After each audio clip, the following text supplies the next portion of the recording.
Okay, I hope everybody get the screen. So today we're going to talk about renewable energy. Of course, how renewable energy help us to fight the climate change and to start your sustainability journey as fast as you can. I'm David Chong, Executive Director and CEO of Solar West Holdings Berhad, and I'm also leading Malaysia Photovoltaic Industry Associations and since last year. This is the only associations in Malaysia to drive renewable energy at the moment. Okay, the first thing I want to always correct the perceptions through renewable energy or solar energy. In the past, we always think like solar energy is expensive, it's a luxury things to have. And this is the thing, this is wrong perceptions, and we need to change from, I think, many years ago, or even from today onwards. And do you know that we can actually save money, reduce our business cost or energy costs for your home or business by switching your electricity consumption to solar energy today? It has been started since 2012 in Malaysia with FIT program, then with NEM program, then of course in the IPP model you can participate as in LSS program to invest in solar energy as well. And it has been proven that all these projects are creating income revenue or actually saving the electricity cost from your business or household expenses. How are we going to do it? Of course, there are programs from the government and actually in the market that we are providing to the consumers or the business to save energy, to reduce energy costs as well since the last few years already. Okay, in a bigger, bird eye view or bigger pictures that I'm going to share to you how developed and how big is the solar energy market in globally. Global solar PV capacity actually grow from less than 100 gigawatt a year to grow to 200 gigawatt a year in 2022 towards this year. I think last year, I think the whole global installation closed at about 138 gigawatt, and this is moving to 200 gigawatt this year or even coming this few years. We can see that all the countries, especially in Asia or even Southeast Asia, is growing in a very fast scale towards that target. And you can also see that the split between residential, commercial, industrial, or utility scale, which is utility scale is an IPP model. A self-consumption net energy metering is mostly with residentials or C&I model, is about 30% of global installations. We zoom down to Southeast Asia with the global perspective. We can see that Southeast Asia is leading by a few countries: Vietnam, Philippines, Indonesia, Thailand. Of course, Malaysia is one of them as well, and heading towards 50 gigawatt of installations. And that is what I always say, that Southeast Asia is the spotlight of global installations for solar energy projects as well. So with Southeast Asia, we are about probably 30% in the next few years for the global installations. If we move, we are from 138 gigawatt move to 200 gigawatt, and Southeast Asia able to do 50 gigawatt out of all this statistic. Okay, when we zoom down to Southeast Asia, then we zoom down to Malaysia. How Malaysia did in RE deployment? We are about 50.3 for CAGR growth rate in the past few years from 2015 to 2019. So this is very aggressive growth rate to meet the national target of 31% RE mix by 2025, which we have announced in our national target. And solar energy, of course, is representing the largest portion of Malaysia total RE generation, which is from, I think this is old data, from 45%. We are around 60 to 70% now. If we looking further in the upstream manufacturing, and Malaysia is the 7th largest solar PV employees in the world, and we are 2nd largest among the ASEAN countries as well. So we are one of the biggest exporter of solar PV panels as well. Okay, when we look into downstream, the RE mix target for Malaysia, where are we now, and where are we heading later? The installed RE capacity in Malaysia in operation now, including large hydro, is about 23% of the RE mix, which is accounting about 8.45 gigawatt. We have announced, and we also set a target that we want to reach 31%, which is 13 gigawatt by 2025, and to move to 40% to have 18 gigawatt by 2035. This is a national target that we have announced last year, and all this target will be supported by residential and commercial industrial program such as SARE, NEM policy, PPA and private PPA program as well.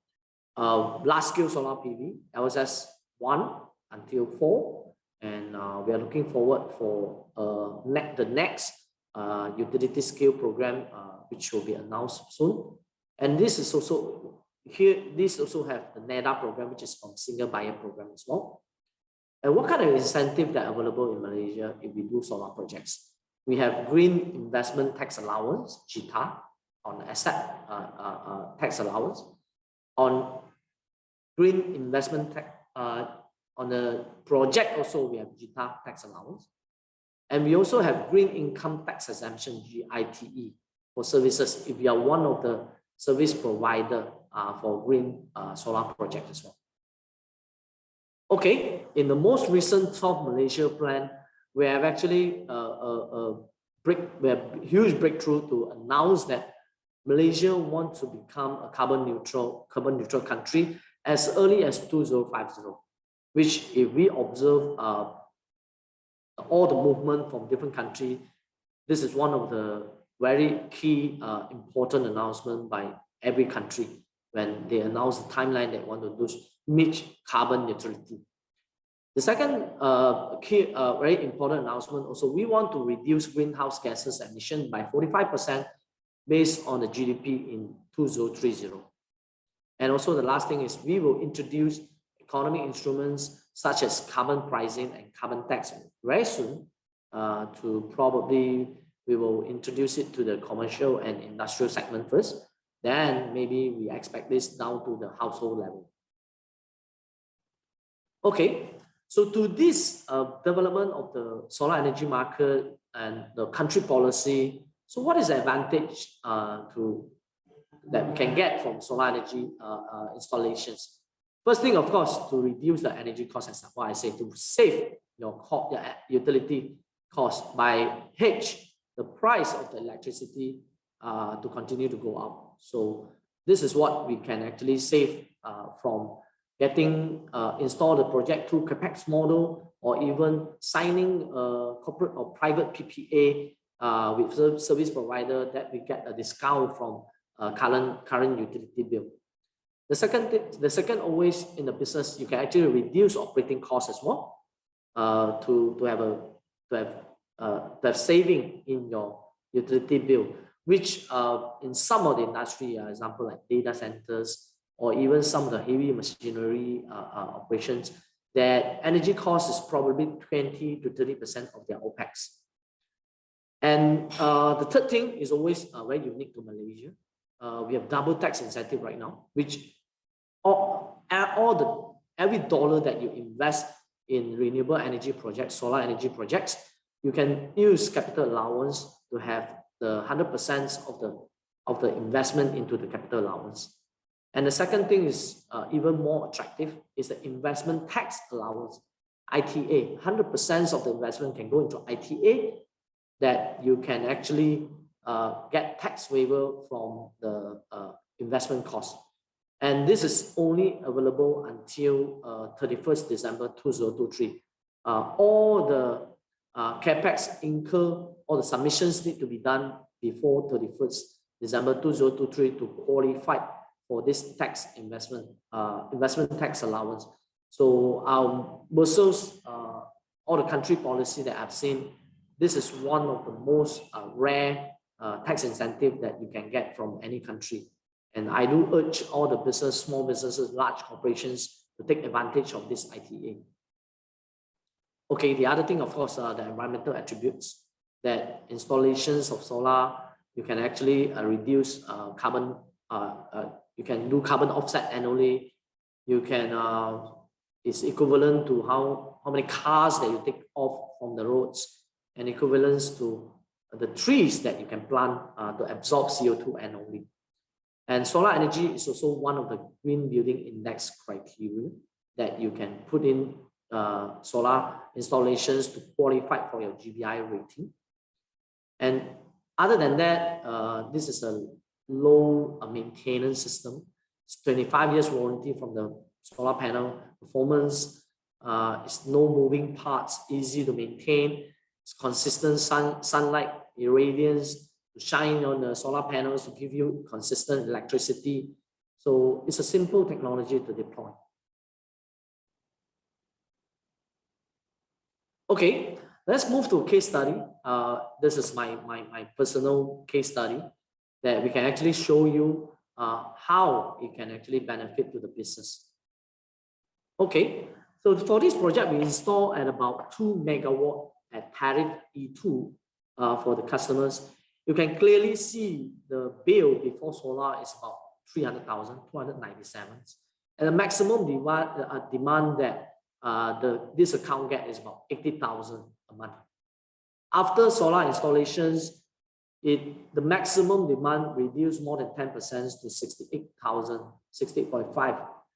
And then the total electricity bill, this company is about 178.8 thousand after solar installations, and it gives them a 40% utility bill reductions directly after the installations, and they still maintain this saving percentage, and we do expect it will give the ROI very soon with the tax incentive that it gets, probably around 3 years plus. Then it already recover all the investment.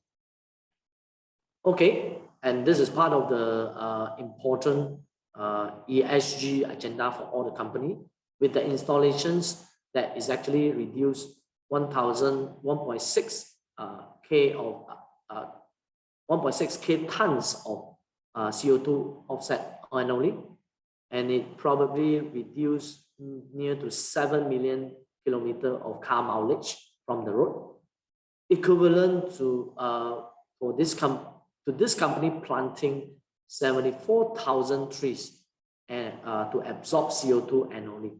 So this is a huge environmental attributes that this project contributing to the environment.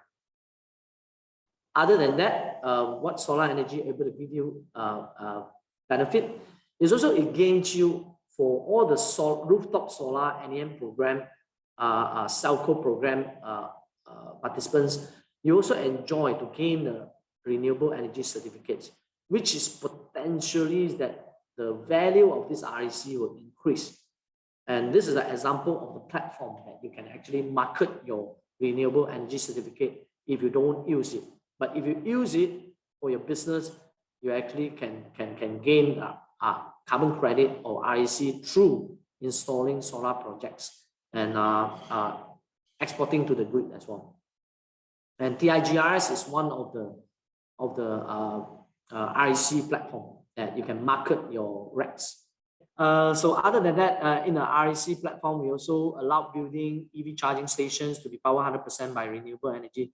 So due to currency, we don't have any TPA. It is still kind of challenges. So imagine into if this is allowed into the ecosystem, if we have all the charging stations that power up all the EVs that can actually have racks as well. So all the people actually doing the role to neutralize their carbon footprint as well. So this is one of the applications that what racks can do to for you if you install a solar PV system to generate racks. Okay, to share with you a little bit where are we heading. example, like one of the we are one of the player, one of the industry stakeholders, that how do we build the ecosystem for renewable energy? That renewable energy can be one of the solar energy. We can be one of the source of the energy mix in the power sectors. Example like solar energy, wind energy, hydropower, biogas. All this can be fit into energy mix to power up, to supply energy to the grid to power up home, businesses, and industry. And another thing that we are heading into growing the renewable energy ecosystem is data center is one of the biggest energy consumptions in energy. And we want to turn most of the data center to become green data center. Especially, I think all of us agree that mobility, internet, everything, we work on network now. So the deployment of data center is more and more. And we do want to change those data centers to become green data center as much as possible. Other than RE, to deploy the RE, we actually also can improve ourselves how to use energy in a more efficient way. So energy efficiency project on HVAC system, all this is also become one of the most important topic for us to move forward.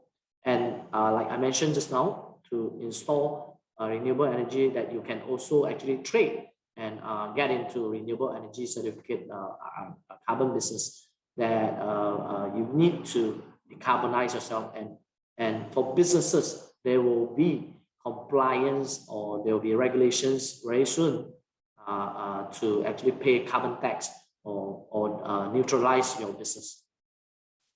Other than that, I think for the longer, for the immediate next game changer for renewable energy, of course, is a battery storage system, which we do see that this BESS applications, it will double or it will increase the growth of renewable energy adoption much more faster after the battery storage price or deployment can be commercialized. In the longer term, after battery storage, we do think that hydrogen fuel cell, hydrogen technology will kick in as well. And one of the applications of RE, of course, is to electric vehicle charging as well. We do want to see more EV in the market and more charging stations running with renewable energy sources as much as possible as well.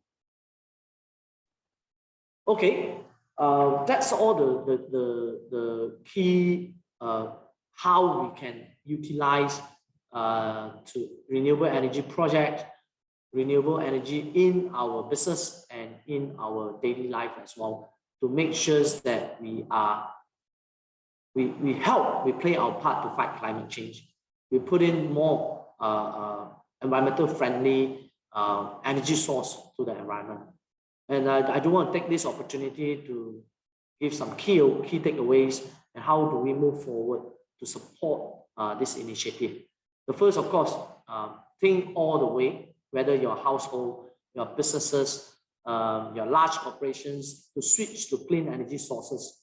If you want to do it a capex investment, of course, that's the best way to capture all the clean energy benefits to yourself.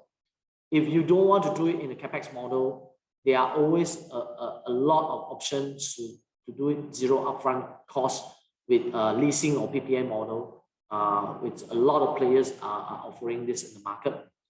Second, take advantage of the policies. Example, what the policy in Malaysia have set to enable and to accelerate solar energy adoptions, and the tax incentive. To speak on behalf of the Malaysia government initiative, the GITA is one of the rare tax benefits that any country offering to the business and industry. So I do urge all the big company that you pay taxes, take advantage of this GITA tax incentive. And it will end by end of 2023. I personally don't think that they will extend this tax incentive. And the third one, look at this as a long-term investment for ESG compliance. If you are a listed company, and I think at any size, probably in Malaysia, you are above 2 billion ringgit market cap, you are almost compulsory to submit a sustainability, to set up a sustainability framework, to submit sustainability report in your annual report. And if you are a smaller company, this will come to you as soon as Malaysia or Musa or Malaysia government set up the policy.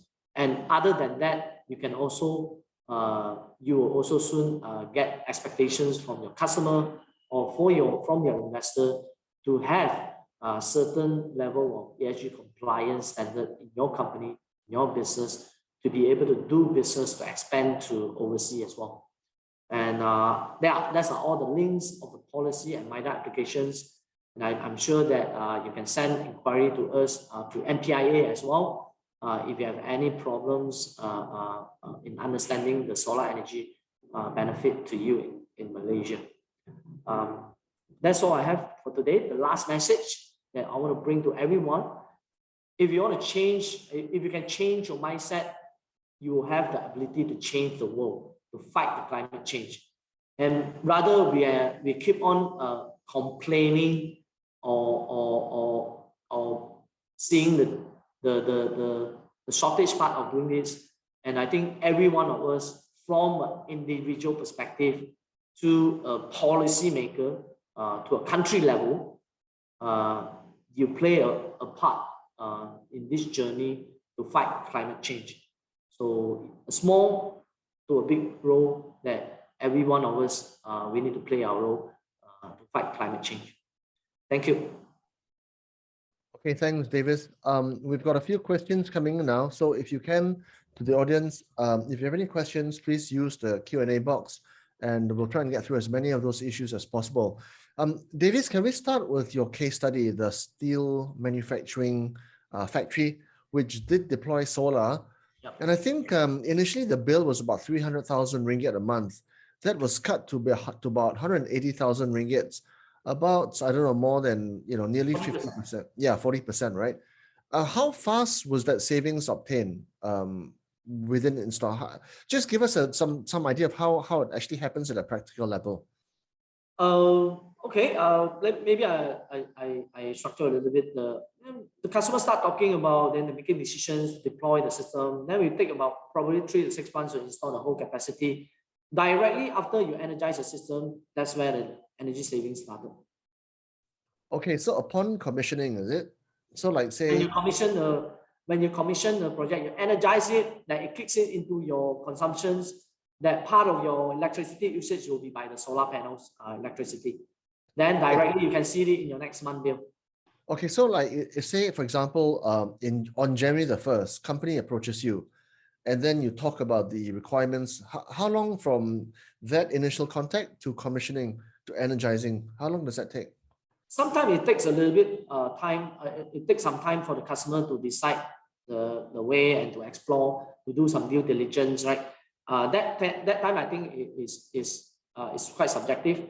But from the day that you sign, you probably award the projects to the deployment of to energize the system. It can range from 3 to 6 months. Okay.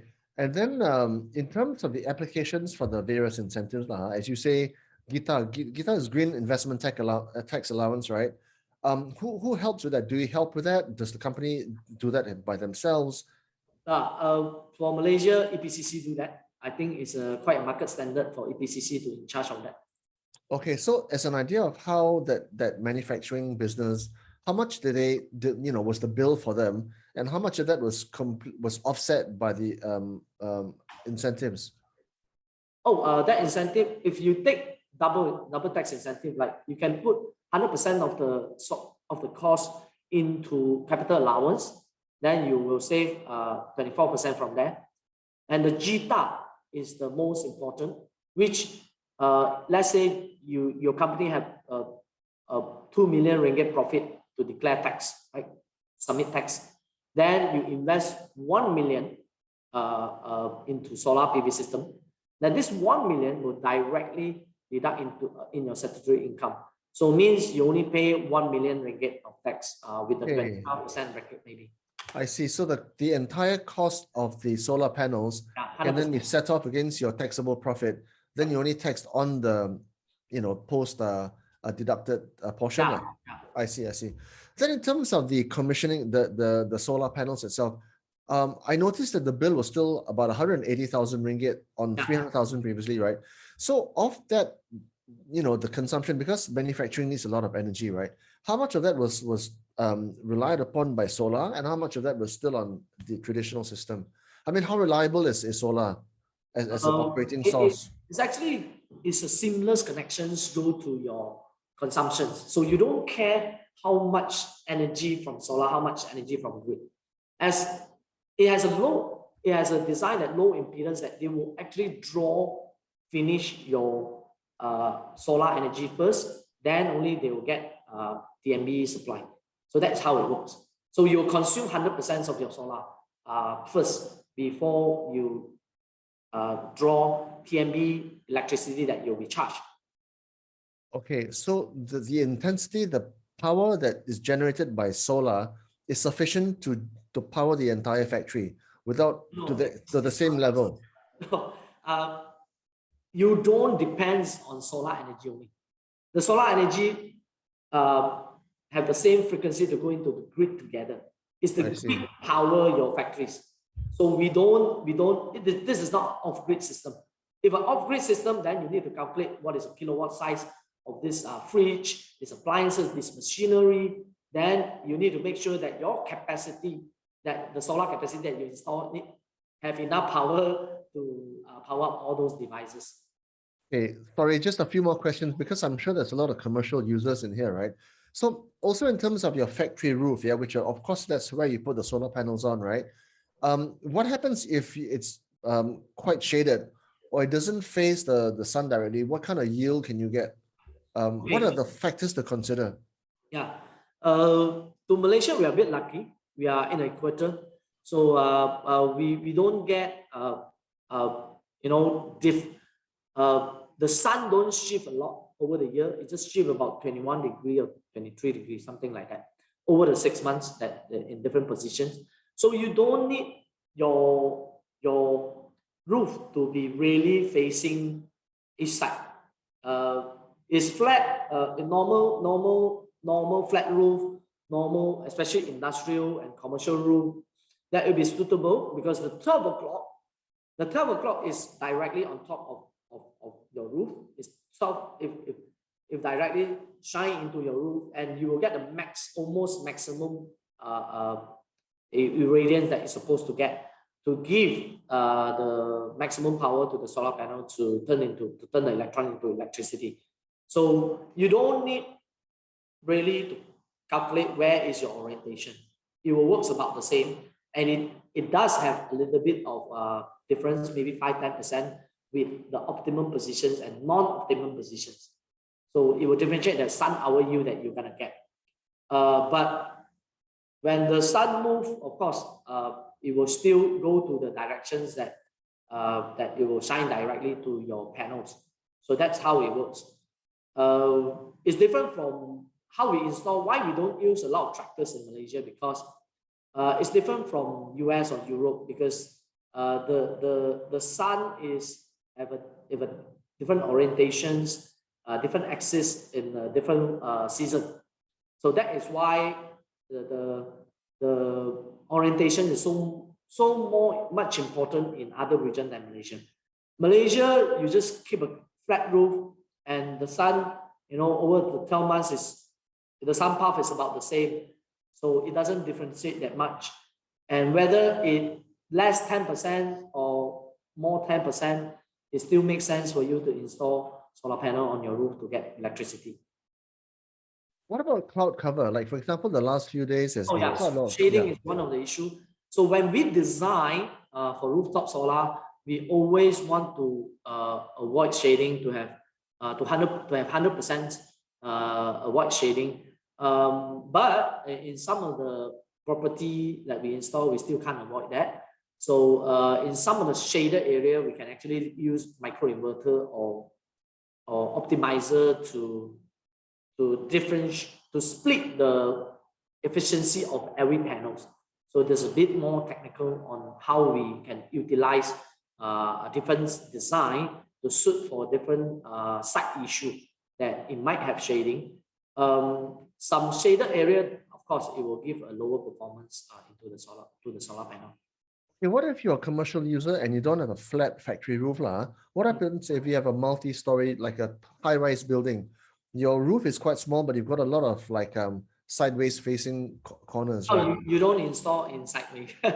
Correct. So yeah, but on the walls of the building? It doesn't work. I mean, cosmetically, it looks work, but quite sure that it doesn't work. Okay, so for high-rise buildings, it's not suggested that you use solar, is that right? There are building materials being designed to be a glass or BIPV, which we call building integrated PV. Quite sure that it have very low efficiency, and it doesn't give enough power to let you see let you feel the solar energy contributions into your energy bill. So we don't usually install vertical way. I see. We do install, we always install in horizontal way.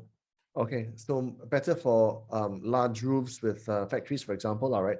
Okay, kind of move on to some quite technical questions from the audience, if you can, Dixon. Ralph Dixon is asking that seeing that Vera does not accept carbon credit project registrations from countries other than least developed countries, are you seeing any interest in CDM or GCC for registration, or are more installations going for RECs now? That's in the Q&A.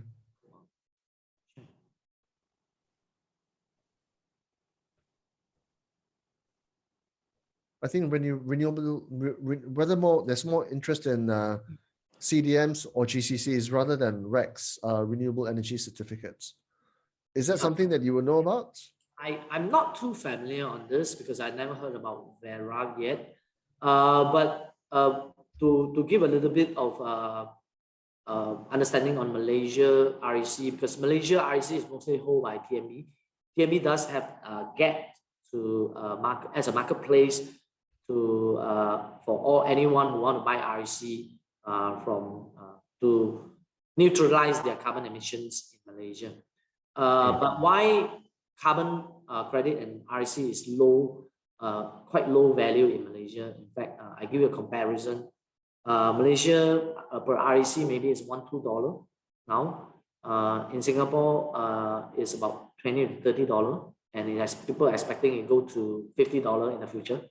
So that's how the big difference between the country that they have so many demand, so many demand from the I-100 company or for the big corporation company that they want REC in that country. And so far for REC, it cannot be traded internationally. Where you create the carbon emissions, that's the country that you're going to buy REC to neutralize it back. So that is why when they have operation in Malaysia, they need to source REC in Malaysia. But the demand is still not high in Malaysia, but we do see that this is growing up. So you're saying that in Malaysia, the REC system is the most common, but it's got limitations because it's not traded abroad. And the other thing is that the value is quite low, right? That's normally it's not traded abroad. But the limitation of REC market in Malaysia, because most of the REC is held by TMB, and TMB market it through their own platform. So we do hope that there are more demand for more generation. Example like NEM and rooftop projects, you own the carbon, the environmental attributes from your projects. But mostly the REC or carbon credit is with the LSS project, with the utility scale project. All those owned by TMB at the moment. And Davis, are solar panels categorized under scheduled waste? This is from engineer Madan Kumar, right? And if so, if it's a scheduled waste, do we have experts to manage the waste base in Malaysia? We don't have this clear definition yet, but these are the materials of semiconductor material, PN junctions, tempered glass, aluminium frame. These are all the materials that recyclable. But to thin film technology like First Solar panels, then this is the schedule. This is hazardous waste, which you need to go through First Solar program to recycle the panels. Yeah, because there's concerns about the circularity of the use of solar, right, Davis? I mean, you do get the clean energy generation, but the completion of the cycle is not settled yet in terms of where you get rid of them, also maybe deforestation for large solar farms. How do you address those kind of like those environmental degradation issues? Yeah, deforestation is always a topic that is a dilemma for us, right? I can't actually fully support on this, but the way that we are debating on this is always the life cycle analysis that we do on how much carbon emissions that we're able to offset with install solar energy system in a whole life of probably, let's take 25 years, that versus the carbon footprint that it created from manufacturing, from building one solar panels.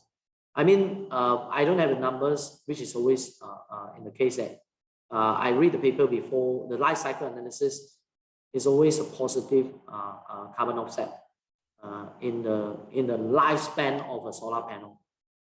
Yeah, so that offset is good for the duration of the 25 years those panels are in existence, but beyond the 25 years. 25 years. Yeah. Personally, do you ask me that a panel system able to live more than 25 years or not? Of course, it does. Of course, and in certain cases they do, but once that panel demises beyond 25 years, is there a great cemetery in the sky where they go to in a clean way? Do we have that I'm quite answer? sure that the recycle ecosystem will be there. I'm quite sure that just like electronic. There will be, or there isn't yet, but there will be in future. They're not, because not many solar panels retire yet. Okay. But there are ways. I do see some of the country, there are ways to recycle panels already, because like I said, it's a semiconductor material, silicon materials, plus tempered glass, plus aluminum frame. That's how simple it is. Okay. Switching back to a more maybe consumer slant, right, Davis?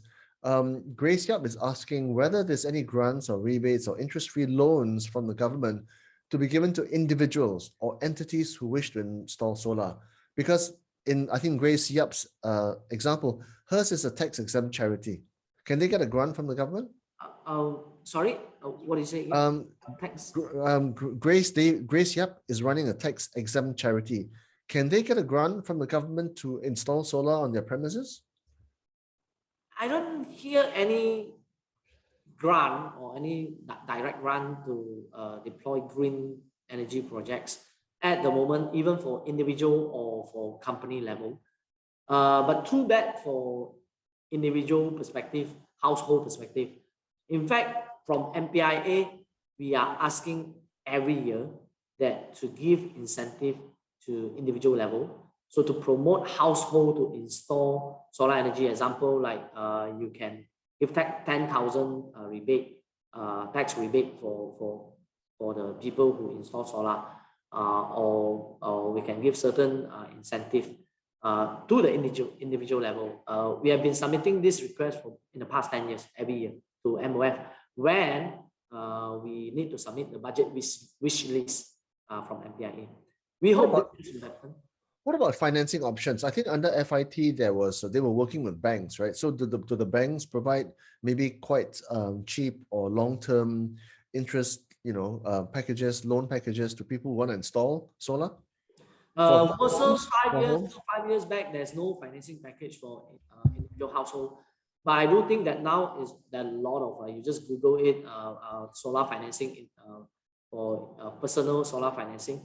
something, I mean, we have many banks, local banks, international bank, they finance it with zero interest from your credit card program.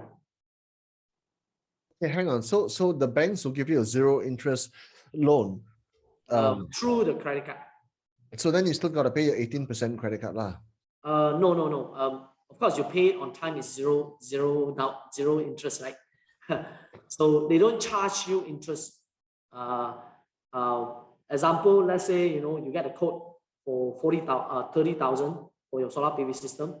They will loan you the 30,000 at no interest. The tenure year is 1 to 3 years, and many banks are offering that. You can always get the information online. Some are our partners, some are SolarWest partner as well. We are working with the banks with this program, and basically the banks use credit card to do it. Okay, so for home users who are considering installing solar, right, Davis, what is the typical consumption that people have to go to use to justify installation? Rule of thumb, at least above 500 ringgit per month, the electricity bill. That will make more sense. Lower than that, we do encourage people to install as well. Be part of the community to save the planet. Okay, so above 500 ringgit is quite a lot lah. That would be like kind of like a semi-D with aircons going at night, right? But we do observe a lot of households are 1,000 to 2,000 ringgit. Oh, okay. So then if you have a 500 ringgit tenaga bill every month, right? If you install solar, how much can it reduce by? If your room is big enough, then 500 ringgit you don't need to pay. It will reduce to 100%. Okay. So the ROI would be, I guess, be 500 ringgit times, but if you install 10 kilowatt system, it will reduce the bill. Okay, so a 10 kilowatt system is how much? 10 kilowatt, I think the current market price, I would say maybe about 4,000 plus for the market price. Then it's about 20,000, yeah. Okay, 20,000, and then you can get a 3-year loan at a 0%. Sorry, 40,000. 40,000. Okay, so then you get a 3-year loan at 0% interest on your credit card. Yeah, you can do it through the credit card. Typically, some of the house they can only install 6 kilowatt. If a terrace house, say a 24 by 80, what kind of system would they be? Because there's a lot of terrace house in Malaysia, right? Yeah, I would say that very typical size is 6 to 8 kilowatt. For a 24 by 80 terrace house lah. Yeah. And that's about what, 30,000 maybe, 30,000 ringgit? You can take about 4,000 something per kilowatt at the moment. So 4 times 6, 24 to 32 lah, 1,000 ringgit. So Ng EK is asking, for businesses with limited roof space on their premises, right, or facilities, instead of on-site solar, what other cost-effective options are there for them to adopt RE? Solar or non-solar, I presume. So now, without PPA or P2P energy trading, all this, we can actually do on-site solar. But I do have a conversation with SD, and we do expect the VPPA, virtual power plant, virtual PPA policy is going to be out this year. So we hope that policy will help a lot of industrial and commercial players to be able to participate in solar energy projects in an off-site manner. So we can actually, the factories in KL, you can actually buy solar energy from Kelantan, from police. That's how we call the TPA or VPPA model. Oh, I see. So they can produce, they can generate anywhere around Malaysia, but then they'll use the grid to buy from KL. Earlier you also mentioned leasing options, right? What are some of those? Can you give some details on the leasing options? Yeah, in solar project, there's always two typical models. One is capex, one is opex. So capex is you finance the whole thing, the whole solar assets is yours. But some of the people, they don't want to invest a few millions ringgit from the business, from the book to put into the solar system, and some of them maybe worry about what if I install already? I've got a lot of problems from the PV system. So we can do it in an OpEx model. So you are not the owner. You are not the owner of the solar PV system. There will be investor or JV model, which SolarWest is providing, like through PowerWest platform. Then you let us to invest on your roof, on your building. Then we sell the energy in a cheaper rate, in a discount rate to you. So you can enjoy the OpEx saving, not putting single cent onto the system. It can be done in leasing model or PPA model. So which would be preferable? And are there conditions before you can qualify for leasing? Maybe Yeah, if there's a certain minimum size of a roof, yeah? I would say typical size is about 200 kilowatt for market players to accept a PPA contract. But there are players that are willing to take smaller projects as well. Okay. So leasing is more for commercial users rather than households, is that right? In overseas, leasing is also for household. Like example, Sunrun in US, all these companies are the big leasing company for household solar. But too bad, our risk, credit risk for individual household is too high in Malaysia. I don't think any player want to do it at the moment.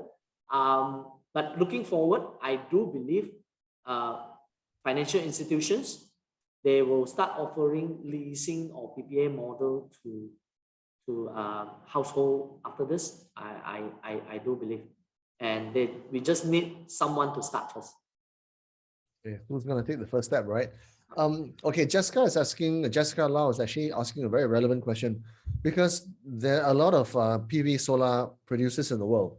I think China makes a lot, and there's other parts of the world, Are there differences in quality between solar panels, and how do you choose between them?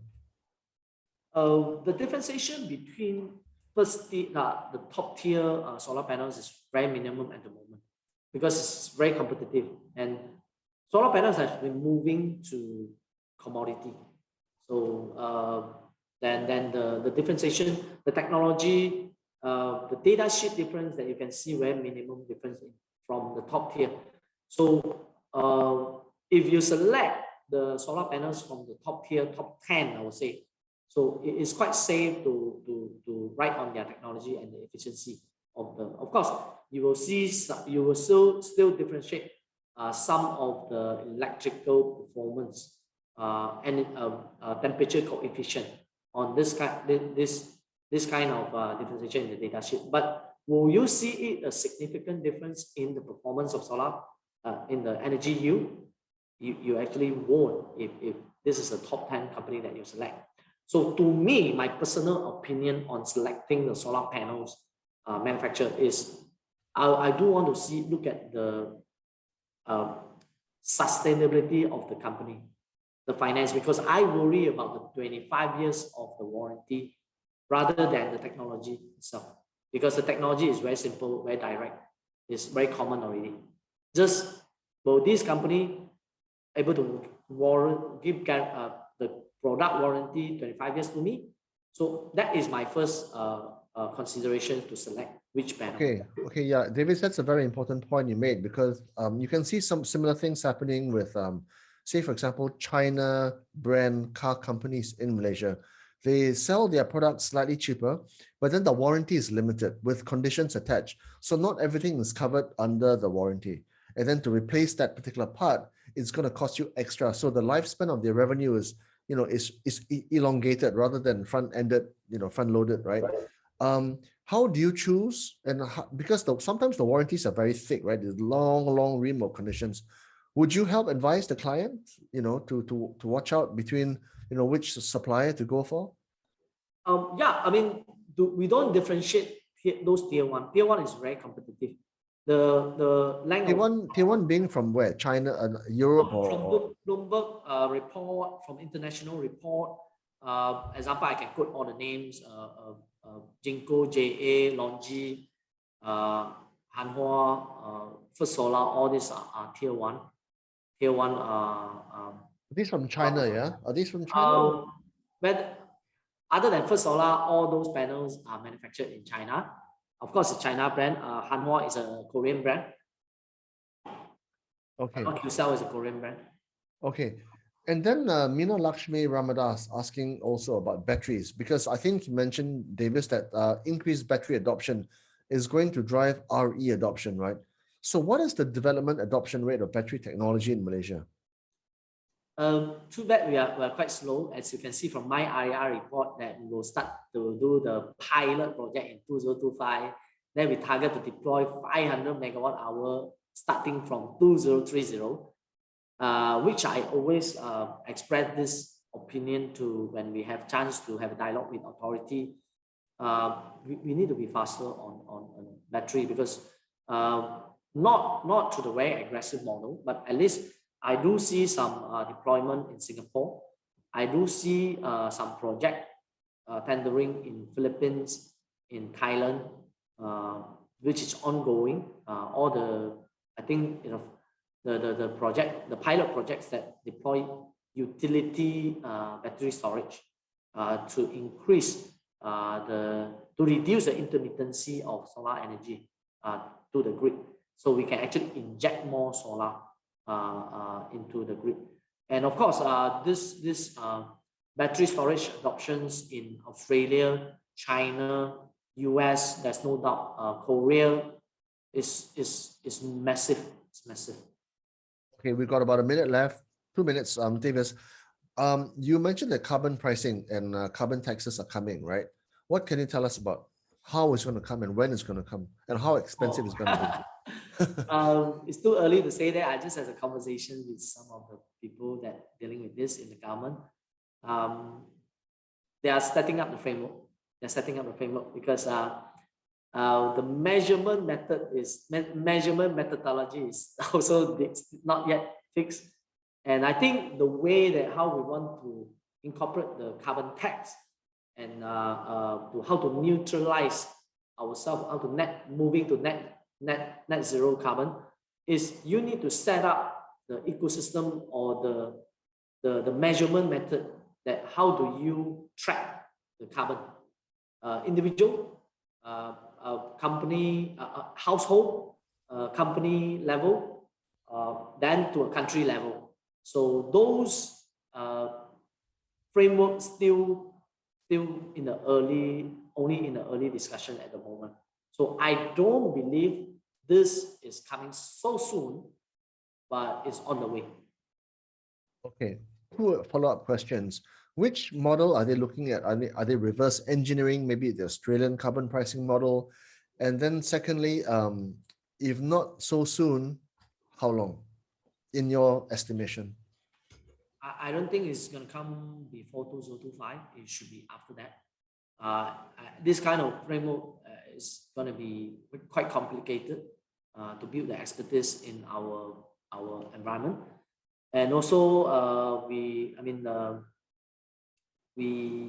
target is 2050, so we still have time, like 10 years to prepare for that, to start deploying. And the whole the economic ways that to make this carbon tax work is going to be very transparent. So I would say that it's not easy, because how do you impose the tax?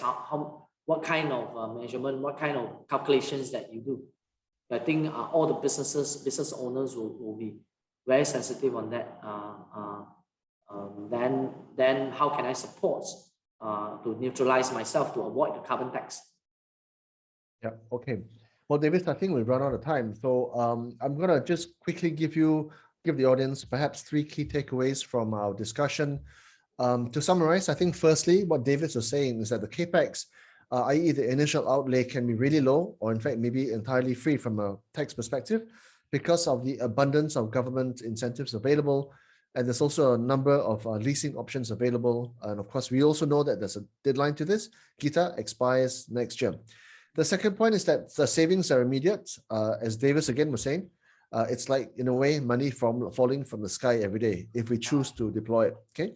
The third point is that although carbon taxes and carbon pricing might still be a couple of years away, it's best to get moving now, because the thing is, with lower costs means more profit. Okay, so I think that is the, for me, three key takeaways from Davis's session. Before I hand back to Audrey, I also like to add that the final two sessions on 18th May and 1st of June are coaching sessions. They are geared towards addressing your needs in terms of taking your company's sustainability agenda going forward. So there's going to be a survey, I think, at the end of the session. Please participate. Give as much feedback as you can, highlighting areas that you might need help with, any specific issues you have with activating your plan, any specific areas you would like to do to do a deeper dive in. I think the organizers will plan to use these scenarios as case studies to work through during the last two coaching sessions. And of course, the last two coaching sessions, 18th of May and 1st of June. Okay, that's it from me. Thank you, Davis. Thanks everybody once again for coming. Thank you. Thank you, Audrey. Yeah, thanks so much, Davis. Thanks so much, Chuang, to come in again as a moderator and help, steer the discussion and help solidify our learnings. So as Chuang says, right, so this is the last of the lectures, and the next two sessions after Raya will be coaching sessions.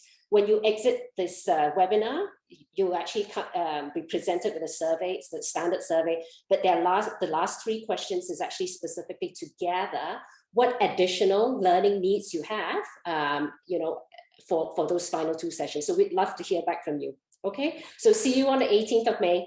Thank you, everyone.